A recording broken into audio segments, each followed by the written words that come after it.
Cumar Axmed Ismaaciil wuxuu muddo ku xanuunsanayay magaalada Burco iyadoo dhakhaatiirta dalku sheegeen inay waxba ka qaban kari waayeen. Haddaba dhibanaha la nool xanuunka wuxuu guud ahaan ummadda muxsiniinta ka codsanaya inay soo caawiyaan si uu u helo dhakhtar dibadeed. Salebaan Axmed Ismaaciil ayaa faahfaahinaya xanuunka la soo darsay walaalkii ee dalka waxba laga qaban kari waayay.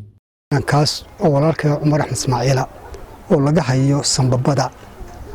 oo xaggan dhakhaatiirtu waxba ka qaban kari waayeen ayaan dadka muslimiinta ka codsanaynaa inay gacan nagu siiyaan marka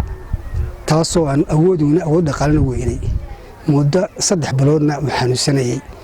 marka taas ayaan doonaynaa in gacan laga siiyo qof walaal qof gacan naga siin karaya in naga siiyo si aan dhakhtar u geeyno ilaa raali ka dhigo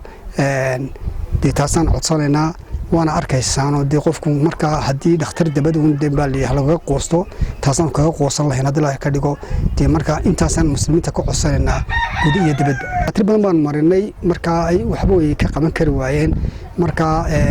taas awgeed baan u codsanay in gacan lagu siiyo waayo waqtiino de dalka dhaqaatiirta tilmaamaha dhaqaatiirta kuwa dabad oo kala maaha de marka waxaan jecel lahay in gacan lagu siiyo qofka dhibaataysan iyo حق إلهي حق المسلمين نجع عوسان يعني كعوسان هذا لا يكدقوا مركز تاسان عطلنا لبرك هو 436 32 لبعيد عصب هاي سلام أحمد إسماعيل